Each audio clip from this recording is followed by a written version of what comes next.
تاریخ اٹھا کر دیکھیں، ہسٹری اٹھا کر دیکھیں تو آپ کو معلوم چلے گا کہ حضور علیہ الصلوۃ والسلام ہی کے زمانے میں دیکھ لیجئے کس کس طرح صحابہ کرام پر ظلم و تشدد کے پہاڑ توڑے گئے، کس کس طرح صحابہ کرام پر جو ہے ظالمانہ حملے کیے گئے، لیکن صحابہ کرام کی ایک ہی آواز تھی کہ تم جان مانگو کہ تو جان دیں گے، تم مال مانگو کہ تم مال دیں گے، لیکن ہم سے یہ کبھی نہ ہو سکے گا کہ نبی کا جاہ و جلال دیں گے۔ عزیزان ملت اسلامیہ، بغداد کی سرزمین پر، عراق کی سرزمین پر ایک وقت ایسا بھی آیا کہ ایک ظالم بادشاہ جس کو ہلاکو خاں کہا جاتا ہے، اس ہلاکو خاں کی حکومت میں نہ جانے کتنے لاکھ مسلمانوں کا قتل عام کر دیا گیا۔ ایسا محسوس ہو رہا تھا کہ اب اسلام ختم ہو جائے گا، ایسا محسوس ہو رہا تھا کہ اب مسلمان ختم ہو جائیں گے، لیکن یاد رکھیے گا اسلام کبھی نہ ختم ہوا ہے نہ کبھی ختم ہوگا۔ مسلمان ایک نہیں بلکہ 1 کروڑ مسلمانوں کو بھی دنیا سے ختم کر دیے جائے تب بھی اسلام کبھی ختم ہونے والا نہیں ہے، کیونکہ اسلام کا چراغ، اسلام کی روشنی یہ ہمیشہ سے جلتی رہی ہے اور ہمیشہ جلتی رہے گی، کیونکہ یہ اسلام اگر کسی انسان کا بنایا ہوا ہوتا، اگر یہ مذہب کسی انسان کا بنایا ہوا ہوتا، اس انسان کی جانے کی وجہ سے وہ قانون بھی چلے جاتے، اس انسان کی جانے کی وجہ سے اس کا مذہب بھی چلے جاتا،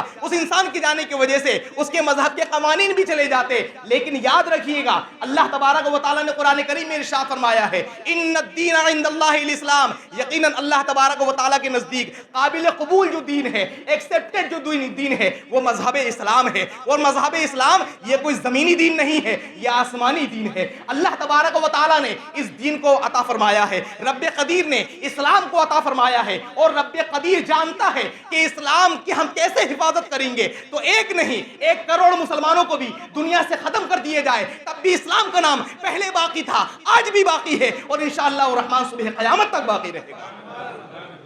مسلمانوں کے ختم ہونے کی وجہ سے اسلام کبھی ختم نہ ہوا ہے نہ ہوگا۔ صحابہ اکرام کی زندگی اٹھا کر دیکھیں، چند صحابہ اکرام نے جب اسلام قبول کیا، کفار و مشرکین کی طرف سے ایسے ظالمانہ حملے، نہ جانے کس کی طرح آپ صحابہ اکرام کو جو ہے قتل کرنے کی سازش کی گئی، کبھی دھواں دے کر مارنے کی کوشش کی گئی، کہیں بوریوں میں بند کر کے مارنے کی کوشش کی گئی۔ حضرت بلال حبشی رضی اللہ تعالیٰ عنہ کے واقعے کو آپ نے بارہا سنا ہوگا کہ کس طرح آپ پر آپ کا جو آقا تھا، آپ کا جو سردار تھا، پہلے غلامی کا دور تھا، پہلے کون سا دور تھا؟ غلامی کا دور تھا، انسانوں کو خرید و فروخت کی جاتی تھی، انسان کی سیلنگ ہوا کرتی تھی، انسان کو بیچا جاتا تھا، لیکن قربان جائیں جناب محمد رسول اللہ صلی اللہ تعالیٰ علیہ وسلم پر جب پیارے آقا صلی اللہ تعالیٰ علیہ وسلم اس دنیا میں آئے تو آپ نے غلامی کے دور کو ختم کر دیا ہے، آپ نے انسان کو اصل آزادی عطا فرمائی ہے۔ تبھی تو شاعر مشرق علامہ اقبال نے بڑی پیاری بات کہی تھی، نو انسان کو غلامی سے بچایا ہم نے، دشت تو دشت ہے دریا بھی نہ چھوڑے ہم نے،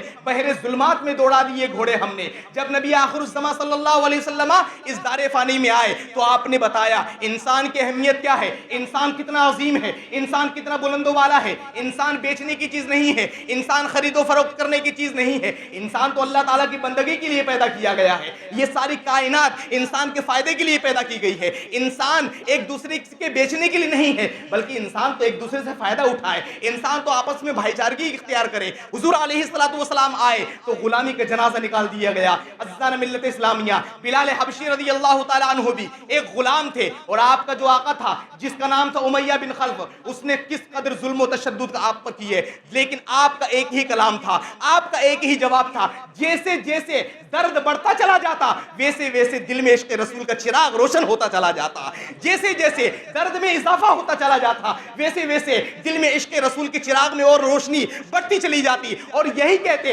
اے امیہ بن خلف یاد رکھ، تو اگر مجھے قتل بھی کر دے، تو اگر مجھے اس دنیا سے ختم بھی کر دے، تب بھی میری زبان پر لا الہ الا اللہ محمد رسول اللہ، لا الہ الا اللہ محمد رسول اللہ، میں حضور کا کلمہ پڑھنا نہیں چھوڑوں گا، کیونکہ ہم نے تو اپنے آپ کو بازار مصطفیٰ میں بیچ دیا ہے، اور جب بازار مصطفیٰ میں بک گئے ہیں تو اب ہمیں اپنی جان کی پرواہ نہیں ہے، اب ہمیں اپنی جو ہے جسم کی پرواہ نہیں ہے، اب ان تکلیفوں کی پرواہ نہیں ہے۔ عزیزان ملت اسلامیہ، اللہ تبارک و تعالیٰ نے قرآن کریم میں فرمایا ان اللہ اشتری من المؤمنین، تبارک و تعالیٰ نے مومنوں کی جان کو خرید لیا ہے اور ان کے مال مال کو خرید لیا ہے، اس چیز کے بدلے جو اللہ تبارک و تعالیٰ قیامت میں عطا فرمائے گا. کس چیز کے بدلے؟ جنت کے بدلے. اللہ تبارک و تعالیٰ نے ہماری جان کو خرید لیا ہے، رب قدیر نے ہماری مال کو خرید لیا ہے. تو جب جب انسان پر اسلام کی خاطر مصیبتیں آئے گی تو یاد رکھنا یہ جان خدا کی ہے اور خدا ہی کی امانت ہے، اس کی راہ میں قربان ہو جائے تو اس سے بڑی بات اور کون سی ہے، کیونکہ یہ جان تو دی ہوئی اسی کی تھی. حق تو یہ ہے کہ حق ادا نہ ہوا.